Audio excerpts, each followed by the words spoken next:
Se alguém está nos ouvindo aqui agora, Zazen, Za quer dizer sentar. E Zen é um processo meditativo muito particular da nossa ordem Sotoshu. A gente não tem música, não tem imagens, não tem visualizações, é alguma coisa que você entra em contato com a essência do seu próprio ser. Então, é um processo muito bonito.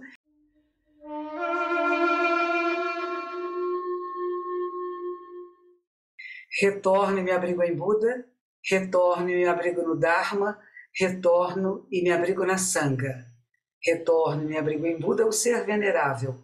Retorno e me abrigo no Dharma, lei livre de apegos. Retorno e me abrigo na Sangha, comunidade em harmonia. Retornei e me abriguei em Buda. Retornei e me abriguei no Dharma. Retornei e me abriguei na Sangha. A vocês, o monge daico Pedro Kraus. Ele é um aluno meu antigo, nós fizemos recentemente a sua transmissão do Dharma e eu quero conversar um pouco com ele. Como é que vai, Daiko Sensei? Tudo bem, Rocha? Tudo certo. Você voltou do Japão, você ficou um ano no Japão fazendo treinamento em Daiyuzan, depois você foi para a Europa, fez um treinamento na França, e o último treinamento no exterior que você fez foi em Zen River, na Holanda, não é mesmo? Me conta um É. pouquinho da sua jornada, como foi que a gente se encontrou? Aliás, como foi que você nos encontrou? Nossa, Rocha, foi um grande privilégio, porque eu acho que a minha formação de ser humano, de pessoa adulta, foi junto com a de monge Zen. Então, acho que isso foi uma sorte, assim, incomensurável. Volta lá atrás, 2007, 2008, eu já estava querendo saber, pesquisando sobre yoga, meditação, níveis de consciência. E aí eu vi uma entrevista da senhora no Jô Soares, acho que foi em 2008. Eu tinha acabado de mudar para São Paulo e estava começando a faculdade de cinema. E já estava nessa busca há algum tempo. Eu tinha uma professora de inglês que tatuou o símbolo do OM na nuca. E ela chegou na aula com aquela tatuagem falando que era o primeiro som do universo. E eu achei aquilo incrível. Falei, nossa, o primeiro som do universo. E é o som que faz de meditação, né? Então eu já estava com uma certa procura, com uma certa curiosidade nesse sentido. O que que é a vida? O que que a meditação pode me mostrar sobre essa experiência, né? E eu acho que todo mundo passa por esses questionamentos nessa idade, mas a maioria das pessoas ou se distrai ou não vai seguindo sem se preocupar muito com isso. E eu, como encontrei a senhora, não me distraí, né? Eu fui até o fundo da questão. E aí, a primeira vez que nós nos encontramos fisicamente foi na Livraria Cultura. A senhora estava lançando um livro, uma biografia, acho que foi uma moça que escreveu, né? A Mulher nos Jardins do Buda, Neuza Steiner, se eu não me engano. E aí eu fui porque eu queria vê-la pessoalmente, depois da entrevista do Jô, onde a senhora falou de rock and roll, de guitarra, de Primos Mutantes, e era tudo que eu gostava, né? Com 18 anos de idade, entrando na faculdade, eu achei aquilo o máximo. Você E o toca primeiro guitarra, não é isso? Peraí, deixa eu fazer uma. Você esse toca violão. violão? Tá bom. Tenho muito pouca experiência com guitarra elétrica mesmo, mas a estrutura é a mesma, né? Tem. E aí, o primeiro evento que eu fui foi na Cultura, e aí teve uma fila de autógrafos, e aí na hora que chegou a minha vez, tinha uma senhora na minha frente e tinha dois livros. E a senhora não me levou em consideração, não a senhora, a moça que estava lá não me levou em consideração e pegou os dois livros. E aí a senhora, Monja Coen, olhou para mim, olhou para ela e eu fiquei lá com aquela cara sem livro e na hora do autógrafo a senhora acabou assinando os dois e eu fiquei sem nenhum. E a senhora olhou para mim com uma cara assim, poxa, que pena, né? Não foi dessa vez. E esse olhar para mim foi tão carinhoso, foi uma atenção tão genuína ali naquele momento, que eu falei, nossa, eu quero vê-la de novo, né? E aí, pouco depois, eu fui no templo e comecei a frequentar as aulas de meditação, primeiro para iniciante, e depois as palestras de meditação que a senhora faz até hoje no Instagram, hoje chama Teixô, né? Hoje é às segundas-feiras, na época era às sextas-feiras. E eu adorei. E a gente senta dois períodos de meditação, é um pouco mais comprido e mais formal, e a senhora lê para a gente textos da ordem muito antigos, de 1300, 1200. E eu conheci esse monge chamado Eihei Dogen Zenji através da senhora, e eu pegava os textos dele para ler eu mesmo, e eu não encontrava aquele tom Eu lia e não tinha profundidade, não comunicava comigo. Mas escutando a senhora falar com o tom de voz preciso e com o peso da bagagem, da experiência de anos de mosteiro de Zen para compreender aquilo, eu fiquei apaixonado. E aí, em pouco tempo, a moça que cuidava dessa atividade se mudou para Brasília. Era uma moça bonita, se chamava Zuyen. E aí ficou um vão de monitor, né, de monitoria. E eu estava lá um dia varrendo o chão e a senhora falou: Você não quer vir aqui assumir essa atividade? Eu falei: Quero, com certeza. E aí nisso eu comecei a frequentar o templo mais assiduamente, né? Eu tinha 18 para 19 anos e nós ficamos muito próximos, né, Roxa? A Eu senhora teve. lembro, eu lembro que uma época você quis ser monge e a sua mãe veio falar comigo. Então nós conversamos, eu e ela, que você só se tornaria monge depois de terminar a faculdade, porque você já queria largar tudo para ser monge. Aí nós combinamos e você concordou. Isso foi até em Poços de Caldas, né? Na feira do livro de Poços de Caldas, que encontrei sua mãe lá no hotel e que tivemos uma conversa com você. Termina a faculdade, terminou a faculdade, diploma na mão, vira monge. E foi o que fizemos, não foi? Foi. E aí, nesses anos de preparação, eu comecei no primeiro ano de faculdade. Então, teve 4 anos que eu já queria virar monge, largar tudo e ir para o mosteiro, mas aí vocês me disseram, não, termina a faculdade. E aí, nesses 4 anos, foi bem um treinamento para o treinamento, né? Treinamento para ir para o Japão, onde eu ia para o templo em São Paulo todas as manhãs. Muitas vezes era só nós dois que sentávamos em zazen. Eu abri o templo às 6, o zazen era 6:30, depois tinha a missa às 7. E eu ficava, às vezes, para missa, às vezes eu tinha prova na faculdade, tinha que chegar mais cedo, não fazia missa, mas isso era todas as manhãs. Na época ainda o seu Ito estava vivo, que era um japonês de 100 anos de idade, também era bem assíduo, mas muitas vezes era só eu e a senhora. Isso foram muitos anos. E aí, essa coisa de preparar para ir para Japão, né? Então, comecei a estudar japonês e um pé aqui na faculdade de cinema, mas o coração já completamente na vida de monge, né? Quero ser monge, quero ser monge. E eu tinha esse sonho de querer subir a montanha com o chapéu de palha, tocar o sininho com a tigela, pedir esmola, né? Era realmente um sonho. E tudo caminhou tão perfeitamente que na semana que eu me graduei na faculdade, o diploma foi emitido, o contrato de aluguel da casa do apartamento que eu morava expirou e o visto japonês saiu. E o Kuroda Roshi, que foi o monge que me recebeu no Japão, confirmou todas as burocracias, né, para minha ida, minha entrada no Mosteiro de Daiosan. Então, tudo caminhou assim perfeitamente para que esse momento acontecesse na hora que eu me graduei, que eu me formei na faculdade, o que mais tarde se mostrou muito importante, né, no meu caminho, porque eventualmente eu vinha trabalhar com isso, não só como monge. E aí fui para o Japão em 2013. E o Japão foi muito rico, posso contar um pouquinho? Por favor, continue. A história está muito boa.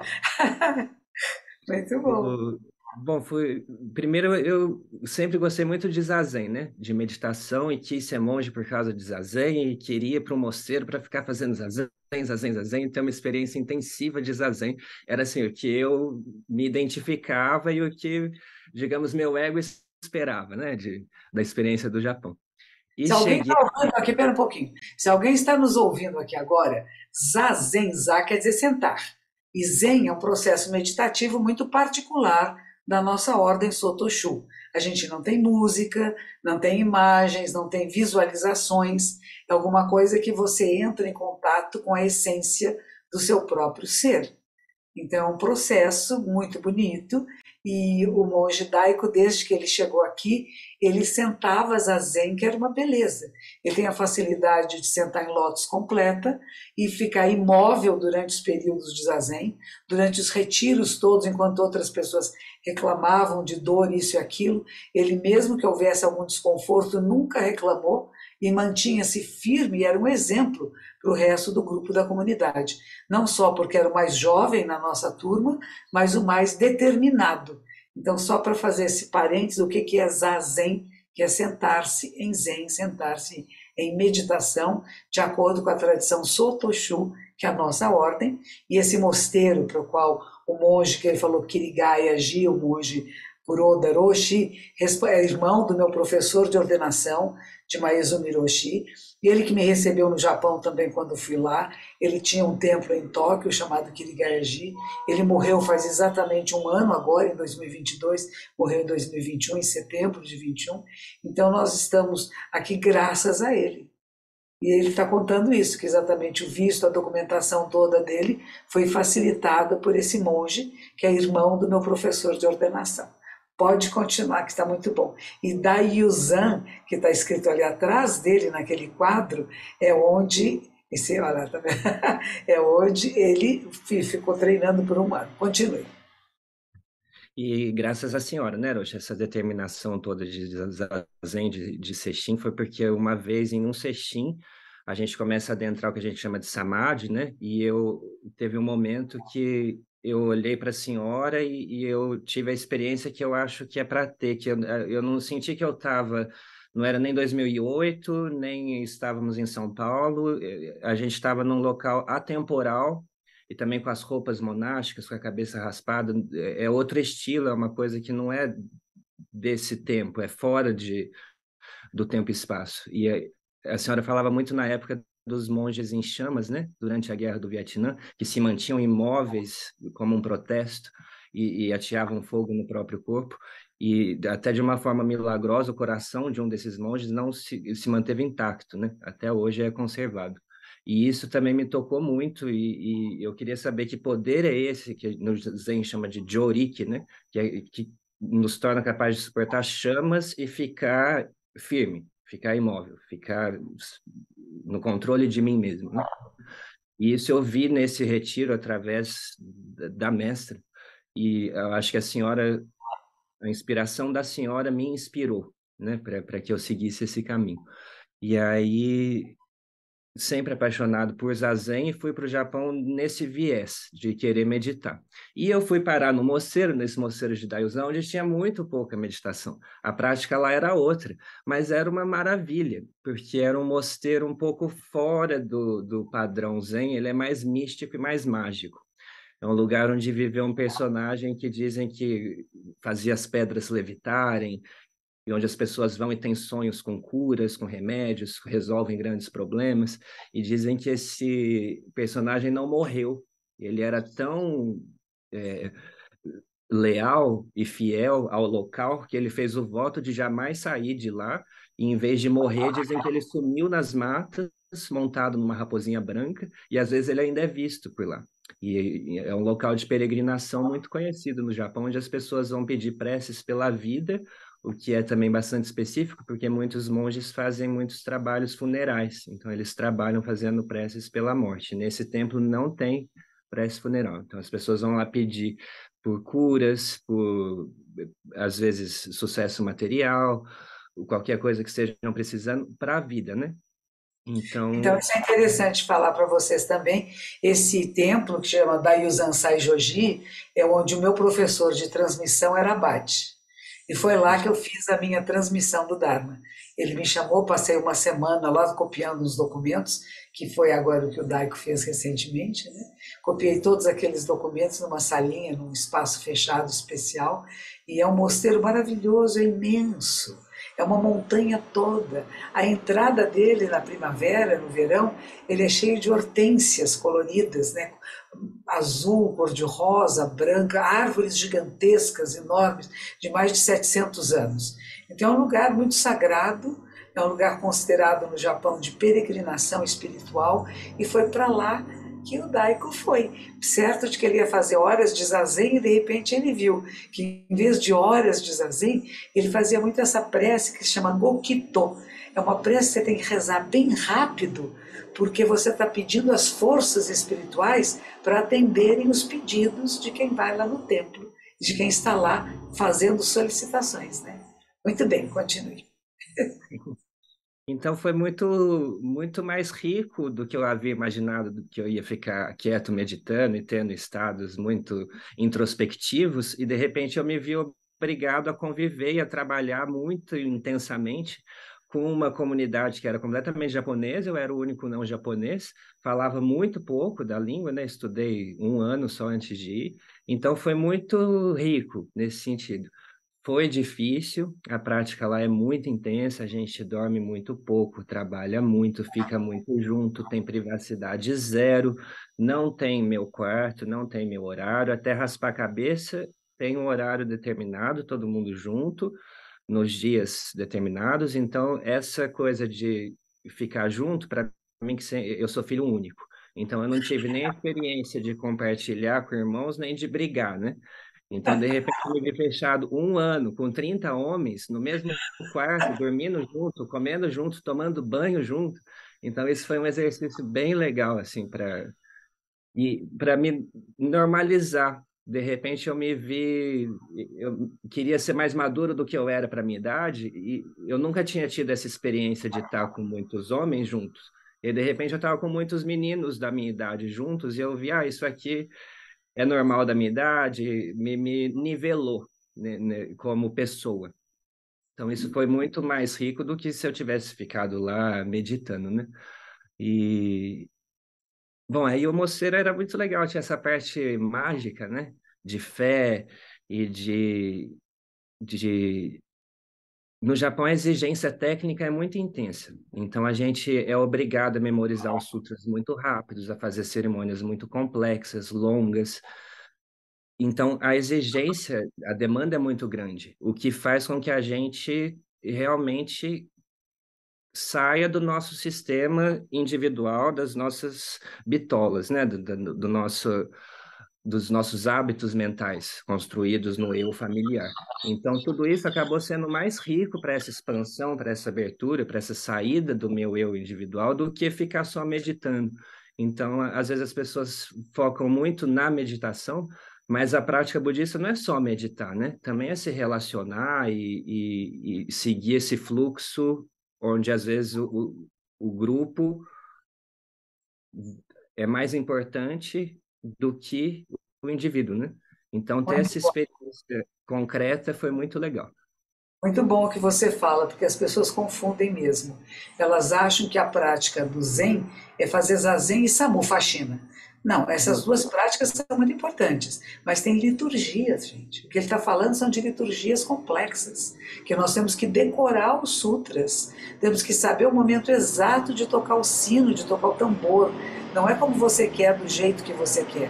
Existe uma maneira correta e a gente aprende isso no mosteiro, é obrigado a aprender, né? Não é fazer mais ou menos, não tem mais ou menos. Tem correto e correto. É uma exigência do grupo e dos professores. Então ele teve essa bênção de ter muito bons professores nesse mosteiro, uma exigência muito grande da sua participação em tudo. Trabalhou na cozinha, trabalhou em várias áreas diferentes do mosteiro. Não é só fazendo liturgia, tudo faz parte da vida monástica, né? E a gente tem que estudar o Dharma. Tem que fazer SAMU, sim. Tem que fazer limpeza, sim. Tem que fazer zazen, sim. Mas tem as liturgias que são uma forma de prática meditativa intensa e que tem muita gente que não entende isso. Eu gosto do Zen, mas não gosto da liturgia. Por quê? Você nunca fez direito, você não sabe o que é isso. E outra coisa importante que ele fala agora é a Sangha, a força da Sangha. A gente fala 3 joias, né, que eu falei no começo. Buda, Dharma e Sangha, o ser que acorda, que desperta, os ensinamentos e a comunidade que pratica junto. Nós nos auxiliamos mutuamente numa vida comunitária. Não é cada um em casa fazendo quando quer, como quer, mas é estar junto, que infelizmente pela pandemia, nos últimos 2 anos e meio, nós não pudemos estar juntos, né? Agora vamos completar 3 anos praticamente, né? Vamos entrar agora, mas já estamos começando a ficar juntos de novo. Então é bem interessante o que ele fala, para você saber o que o Zen é vida comunitária, é trabalhar fazendo o que os outros estão fazendo, é obediência, é respeito, respeito à hierarquia, respeito a quem está na liderança, é um trabalho de estar juntos, não é um mandando no outro, não. Tem um líder que vai orientar e a gente obedece, querendo ou não, não é? Dormir na mesma hora, comer na mesma hora, tomar banho junto. Para nós aqui no Brasil não é uma coisa comum, porque é uma banheira comum, gente. Não é um chuveirinho, todo mundo no chuveiro junto, não. Você toma um chuveiro antes de entrar na banheira e fica todo mundo peladinho lá dentro da banheira, mas ninguém encosta em ninguém. é muito respeitoso, ninguém fica olhando para o corpo um do outro. Então, são hábitos japoneses que nos enriquecem, essa convivência nos enriquece. Como ele disse, eu me identifiquei com esses outros homens, porque vivo muito sozinho em casa, filho único, né? Neto único, uma família, e ele sempre foi muito inteligente, muito hábil, tudo que ele sempre fez muito bem, com excelência, e a família, a mãe, pai, vovó, vovô, ai que lindo, como ele é maravilhoso, e isto é bom, porque criou uma autoestima muito grande, para ele suportar o que ele suportou, ele tem autoestima, ele sabe que ele é capaz, e essa família que deu a ele amor e que deu autoestima fez dele capaz de suportar dificuldades. Mas, ao mesmo tempo, fica frágil pelo outro lado, porque eu sou especial, eu não sou É, como as outras pessoas. E o Mosteiro tirou essa especialidade, né? Fez você é como nós. Foi isso, né? sim, essa coisa de quero ser bem tratado, não estão falando comigo do jeito que eu quero, e daí, né? Como é que e eu tô falando, né? É esse o treinamento Zen, né? E acho que a gente vai com esse emocional muito, no meu caso, muito mimado, né? Então, isso foi, não tem vez lá, né? Não tem tapinha nas costas, não tem mão na cabeça, né? Tem que funcionar Eu vou deixar e, você falando um pouquinho, continue. Eu tenho que abrir tá. uma porta e já volto. E outra coisa que eu aprendi no Japão, que eu acho que é muito da cultura deles, é uma excelência e impecabilidade milimétrica que é expressa na repetição das coisas. Então, é uma disciplina assim, não tem hoje estou cansado, estou com dor de cabeça, não estou afim. A prática, o que quer que seja que estejamos praticando, acontece todos os dias, não tem folga no mosteiro, é 7 dias por semana. 30 dias por mês, não tem pausa, não tem descanso, não tem hoje, vamos ter a tarde livre. Então, isso é difícil, mas cria um imprint, né? Um carimbo, deixa uma marca, tatua aquilo que está sendo repetido, né? E se é uma coisa boa, como as preces, a prática do Dharma de Buda, a prática japonesa, eu acho que tem um nível de intensidade e de exigência que nenhum outro lugar do mundo é capaz de propor como treinamento. Esperar ela chegar? Vamos esperar ela chegar. Tranquilo, Daiko-san? Tá gostando? Daiko-sensei, tá gostando? Acho que sim, tá bem? Tá Tá indo bem bem? legal, tá bem legal. Na hora que a gente começa, nem pensa, né? Uhum, uhum. Não, isso é assim que é quando tá bom, né? Que aí não tem intenção, né? Vai saindo. Eu não sabia disso do teu mosteiro, que ele é mais devocional, de certa forma. Era meio mágico. As pessoas iam lá pedir curas e conseguiam. Tinha famílias que iam lá depois de 600 anos. E que esse personagem que viveu lá, que chama Dorioson, é considerado um bodhisattva. No Japão, ele é mais ou menos conhecido. Como se fosse uma Nossa Senhora Aparecida. Que as pessoas vão lá pedir curas, pedir milagres. E famílias que vão lá depois de 600 anos fiéis ao templo da família imperial do Japão. Pertence ao imperador. Então, também tinha uma exigência de etiqueta, de comportamento bem intenso. Foi uma boa experiência, né? Foi muito Foi bonito. maravilhoso, Roche. É o que eu comecei falando no começo, foi diferente do que eu tinha esperado, imaginado, daquilo que eu me identificava como praticante Zen, mas foi muito mais rico do que se tivesse sido como eu queria. Isso. E depois você volta para o Brasil. Você ficou um ano lá, teve sua graduação, recebeu seus documentos de ter feito um ano de treinamento intensivo. O que as pessoas não sabem é isso. Quem tem nível universitário, se ficar um ano no Japão, vale o mesmo do que 3 anos para quem não tem universitário. Conforme o seu nível de estudos de graduação comum, formal na vida, é o tempo que é exigido de uma pessoa ficar no mosteiro. Quem só tem nível primário, vamos dizer, que só terminou a base da sua educação, tem que ficar no mínimo 5 anos no mosteiro. Mas como o Daico tinha acabado de sair da faculdade, então ele tem nível superior, quem tem nível superior, 1 ano, é suficiente para ele ter todas as graduações necessárias para um monge. Então é por isso que ele falou, foi bom que eu terminei a faculdade, porque eu sei disso. né? No Japão, seja qual for a faculdade que você fez. Se você tem nível superior, você pode ficar menos tempo no mosteiro, porque já tem o hábito do estudo, já tem o hábito de escrever, de estar com pessoas, de estudar, que é importante isso. A gente tem que estudar muito como monge, sabe? E não é só quando está no mosteiro. Mesmo quando sai do mosteiro, nossos estudos não têm fim. Não é que terminou, agora terminei, acabou, não. Agora, e ele faz muitas traduções. E ele faz as traduções até do nosso mestre fundador, mestre Dogen Zenji Sama. Ele me ajudou muito aqui na nossa comunidade, fazendo traduções do Shobo Genzo, que é o livro principal do fundador da ordem, que ele é do século XIII, chama Ouro e Tesouro do Verdadeiro Dharma.